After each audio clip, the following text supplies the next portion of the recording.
Hey guys, it's Ben here. We're going to be talking about some booth layouts. Whether you're in an antique, collectible, vintage, or artisan market, the biggest thing you can do is make sure you're staging your booth for the products you plan on bringing in. Today, we're going to show you some layouts here in a 6-foot deep by 8-foot wide booth here at Wallys Castle in Wyoming, Michigan. You always want to try and maximize your space. The more items you can bring in, the lower your cost is of rent per item, which means you can pass those savings on to the buyers. It helps everyone in a situation where we are pricing accordingly and we can get product in and we can stage our booth the correct way. So in this 8-foot wide, 6-foot deep booth here, you're looking at 48 square feet. You can see the line in the center where the back of the booth would end. On a booth like this at our store, we charge $3 a square foot per month. So your 48 square feet you're getting here would be $144 a month.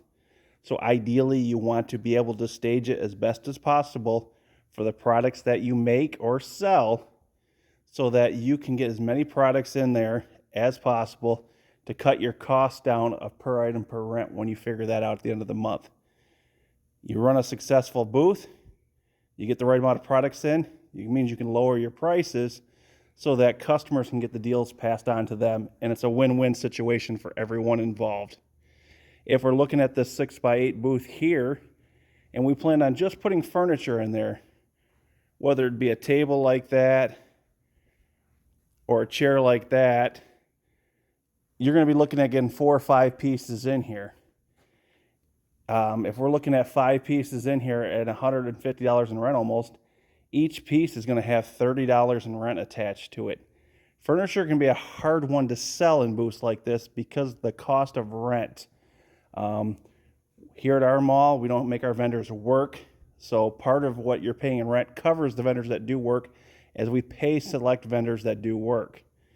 So if you're looking at doing furniture, you got to make sure you're getting the right pieces at a fair price and you're getting them in and out. Otherwise, 5 pieces in this booth, each piece would be about $30 a month in rent. What you're seeing here is a classic table layout. Table layouts will give you a raised product height, but they're only limited and successful for very few different types of items, because you're basically only giving yourself one true height. These tables are set up as an example. Realistically, in the 6-foot deep, 8-foot wide booth, you could run a 6-foot table on either side, and if you get the lifetime tables at Home Depot or something like that, they're about 2.5 feet. So you could put one on the right side, you could put one on the left side.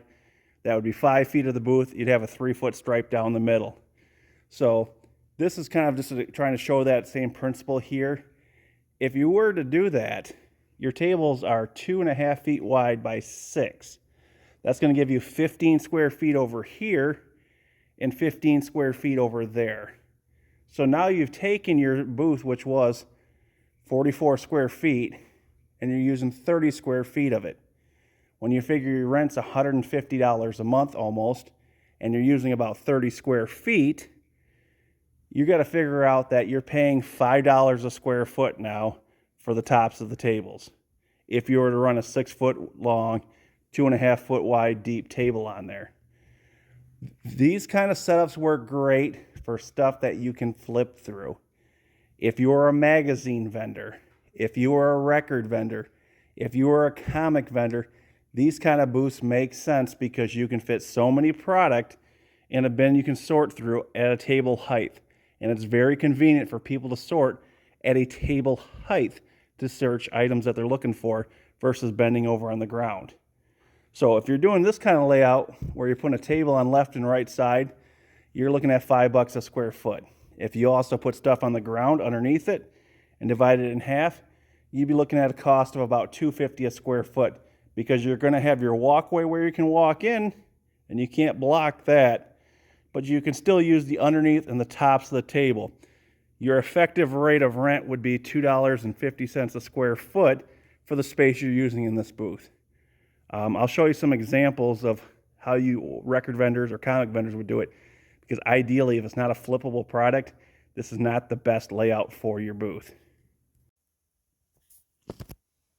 When I was talking about flippable products, you can see here the records. So if you're looking at, let's just say your records are $10 a piece and you can get 50 of them in one of them boxes, you got $500 in product in a box, times 2 is 1,000, and you got 100 records deep on one of these tables. People do not want to have to bend over if they also have to sort through a box. So when you're doing stuff like the records here, these are great items for tabletops to flip through. As far as putting glassware and stuff like that, where you don't have to flip through, people can bend and lift and stuff like that. So ideally, tabletop setups would be good for something like the records here, or the comics, which I'm going to show you here in a second. This would be an example of the comics that I was talking about. Because when you're using tabletops, you're only using one level of space in your booth. For comics or records or flippable items, this makes perfect sense.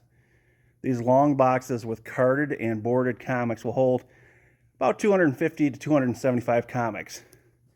So if you're looking at 1, 2, 3, 4, 5, 6 boxes on a table times 250 comics, you're now looking at 1,500 comics on this one table. That makes sense to put it up there. 1,500 comics times the cost of even $2 a piece would be $3,000 worth of product on the table. People do not want to necessarily bend over and have to sort through a long box of comics. So having the convenient height on the table makes perfect sense. In this booth layout, you're looking at the possibility of getting 3,000 comics in here. This is a good use of space for a table booth.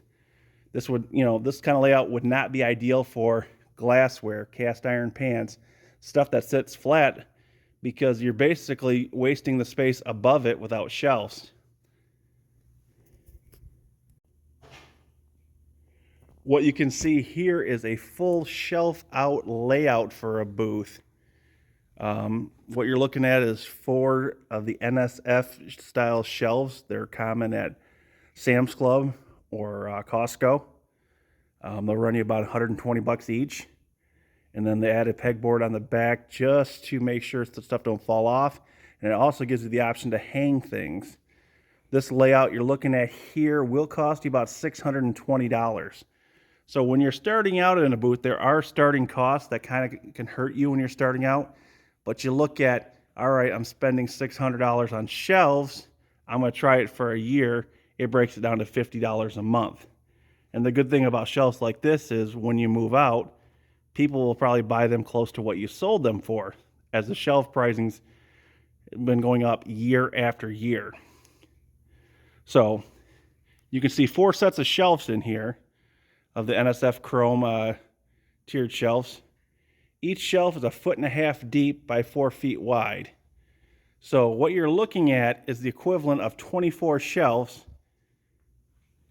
times 6 square feet apiece. That brings us up to 144 square feet of shelf space in this booth. If we go back to our original rent, $3 a square foot, 48 square feet, $144. That now breaks it down to $1 per square foot of actual rent in the booth. This is how you get your best bang for your buck. When you're talking about each shelf here is going to break down to about $6 a month in rent. You can fit a lot of items in your booth. Successful vendors know that you need to go higher, not wider, to maximize your booth space, items in your booth. And in return, it'll be able to give you the option to sell in your items a little bit cheaper because you're maximizing your rent, which then in return will go back to the customer as they're saving a little bit of money on a lower rent spot. These 6 shelves will give you 144 square feet of items to display. And that does not count the sides. As you can see, these shelves are recessed back in. A lot of people are always looking for wall space or space to hang things. On either side of the booth, you'll be able to hang items on the side that are flat. And you'd also be able to probably put a few smaller items, I mean smaller as in not a giant wheelbarrow, but smaller items that are larger that wouldn't fit on the shelves in front of the shelves to kind of maximize your space there and there. Because you do got to keep a 3x3 space for people to get in and look at your booth, and this booth will contain that. Top shelves would be for more lighter stuff, so we don't have something falling off the shelf clonking someone on the head. But this is a great layout for a general merchandise vendor to kind of maximize their space and get the most bang for their buck. You're looking at about an hour and a half here of setting them up and zip tying the pegboard on the back. So it's not an all-day commitment to actually get this layout set up. Again, these shelves are available at both Sam's Club and Walmart. I'm sorry, Sam's Club and Costco. They'll run you about $120 each. And then as you'll see here, they are on wheels so you can move them. We got the wheels locked and all the shelves are zip tied to each other, which will sturdy up the booth. Again, this is a great layout for a starting vendor for general merchandise. This is how you get the most bang for your buck. This is the back side. Again, 6 foot deep, 8 foot wide booth. So as you can see, you really could put a lot of punch into your booth and get a great setup so you can lower your rent cost per item and pass the savings on to the customer.